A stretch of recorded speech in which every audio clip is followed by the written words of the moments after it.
Southeast Radio's Business Matters with Carl Fitzpatrick. Southeast Radio. Well, the Minister of State for Public Procurement, E-Government, Communications and a Circular Economy, Ossian Smyth, recently published the Whole of Government Circular Economy Strategy. Following in the steps of our international counterparts, this strategy aims to promote the concept of living more by using less. And Minister Smyth joins us now to discuss the strategy and to outline how businesses can play their part. Minister, what is the circular economy all about? Good morning, Carl. Thanks for having me on your show. Okay, well, look, I'll tell you about circular economy. It's a strange phrase, and the idea is just simply to look at waste as a resource rather than something that you throw away or send away to be burnt. So, you'll see nowadays that landfill sites often have mining going on in them. They have people extracting gas out of them from the food that was thrown away years ago, and you have people extracting metals from them and so on. So technology has moved on. And rather than looking at waste as some product that you want to get rid of and pay to dispose of, now it's something that we can really recover something valuable from. And it's a different way of looking at the economy. So instead of thinking of the economy as, we dig things up and we use them up and dispose of them, now we're thinking about reuse and making sure that we keep our valuable resources circulating within our economy. And in December last, the government announced its Whole of Government Circular Economy Strategy. What targets are set by this strategy, and more importantly, what actions will be needed to reach these targets? Well, this is something that government does, is they make a strategy, and then a strategy is no good without having an action plan, a to-do list, I suppose, a list of things that have to be done to get to reach our strategy. So Ireland doesn't have a very circular economy at the moment. At the moment, we tend to import a lot of what we use, and our waste ends up often being exported or sent for incineration, often in Dublin, in Poolbeg. So we're looking at other countries across Europe, and we're seeing what is the way that they do these things, and how can we retain more of our resources within our economy. And to give you an example, when we're doing a lot of construction at the moment, and a lot of the stones and pebbles that are used in construction are actually extracted from drumlins that were dropped down by glaciers. So although we don't have a lot of mining going on in Ireland, we don't have things like coal mining. We do have what's basically strip mining of building materials, and then a lot of those building materials eventually are not being reused when they're demolished. Now we're going into a period of a lot of construction for the next 10 years. So we have this Housing for All strategy, trying to build nearly 1/3 homes in the next 10 years. And that's necessarily going to involve a lot of demolition and a lot of construction waste. We want to make sure that that the waste from those activities are reused, and that we have a kind of that we're as good as any other country in Europe that in the way that we retain our resources within our society. And we need to do this as well. It links in with our climate targets. When you have a way of working that involves producing a lot of waste, you tend to have higher emissions as a result. So in order to reach our 50% cut in emissions by 2030, we need to make our economy more circular. And Minister, in developing this strategy, did government draw inspiration from successful strategies that had been implemented by other international counterparts? Oh yeah. So look, I think that Ireland certainly, best in the world for some things, but this wasn't something we're best in the world for. And often, when we're trying to catch up, it certainly makes sense to go off and ask another country for advice on what they're doing. In this area of circular economy, countries like the Netherlands are really leading the way. So we would have looked to all European countries, found the ones who were doing best, looked at their strategies, asked them what works. It's a bit different from business, because in business you can't really turn to your competitors and ask them, what works for you and what's best, because they're trade secrets. But with countries, the officials are generally very happy to tell their life story and talk about their successes. It's something people love to do, is tell you the story about how they succeeded and what they tried and what failed. So it completely makes sense to do that. And in this era of Zoom meetings, you don't have to go on junkets around the world to meet people. You can sum it up to your computer, have a meeting with them, discuss it. And we definitely took best practice in all these areas. So with that in mind, we're bringing in a new piece of legislation. A new circular economy bill is coming into the Dáil in the next couple of weeks. And that's going to provide a number of, I suppose it's a tool bag of different things that will enable us to have a more circular economy. And while this strategy is solely focused on government, is it hoped that the adoption will be replicated by the business community? Definitely, certainly. So, there's a lot of opportunities here for businesses to get away from producing as much waste as they do, and to have a more, one of the focuses for any business on their bottom line is to be more efficient. And in the world at the moment, everything is moving towards lower energy use and having a more green operation. And the rules and strategies, not just in Ireland but across Europe, are aligning in that direction. And if your organisation is one that's dependent on very heavy energy use, that produces a lot of waste, it's going to be difficult for you to survive in future.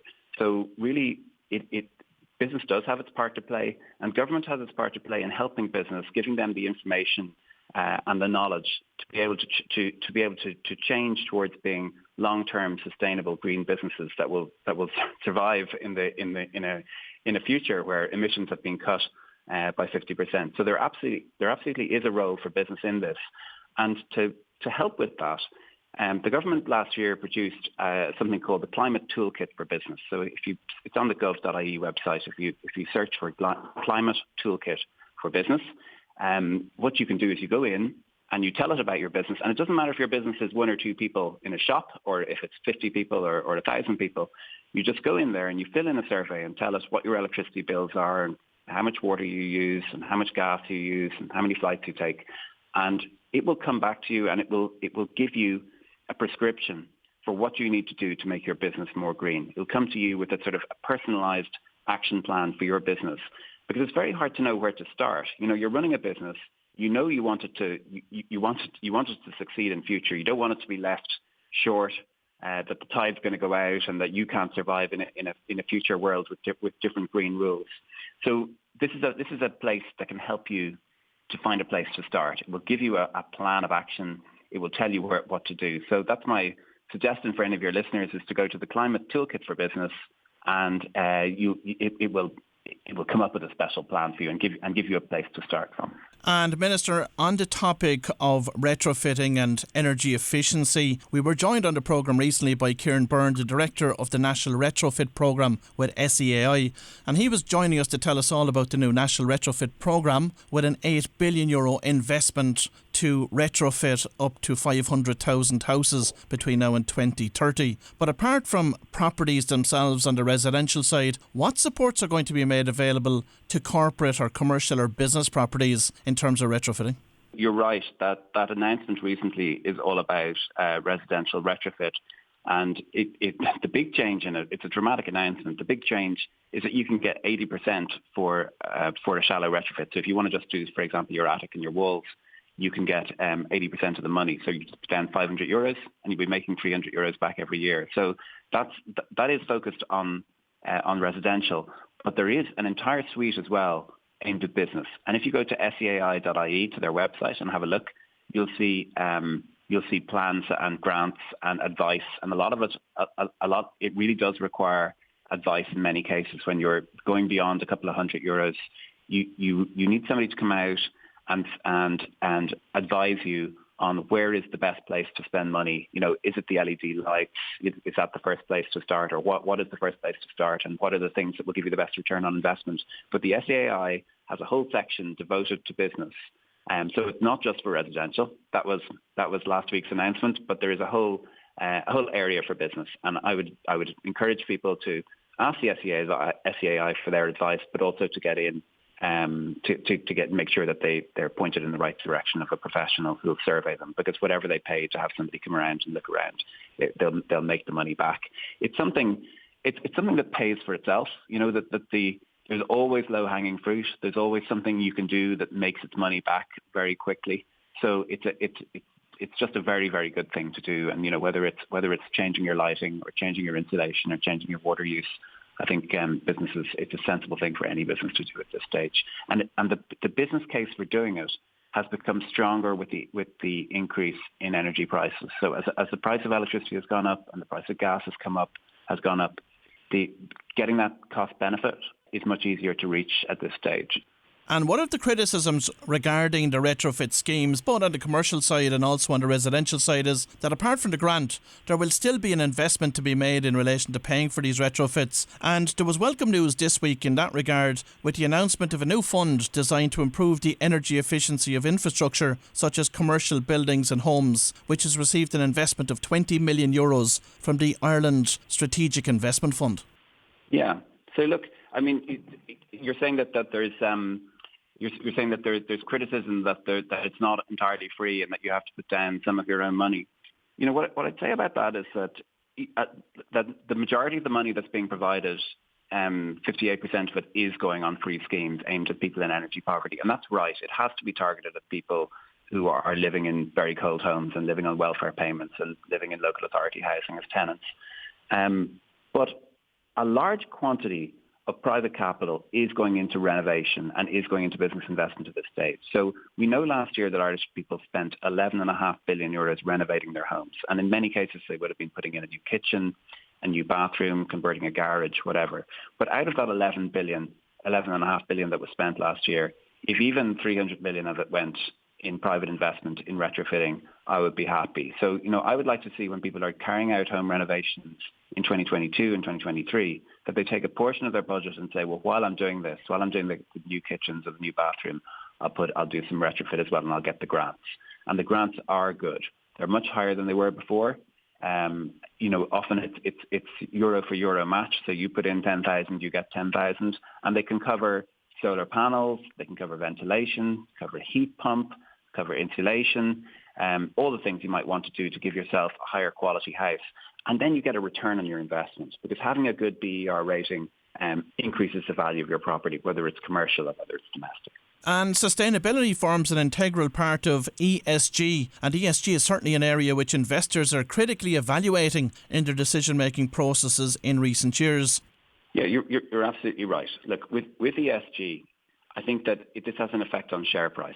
If you're describing what your business does, or you're making a prospectus for your business, you're offering shares in your business, or you're trying to sell it, and an investor examines it and says, well, is this a business which has a lasting quality? In other words, has it got sustainability? Is it a business that's going to last in the future with the increasing price of fuel, with the changing regulation and laws about carbon, with the changes that are coming down from Europe or from WTO?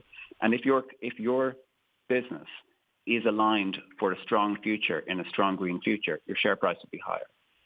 And if it's not, then it's going to be lower. And that is reflected in the fact that the ESG investment funds have outperformed the market.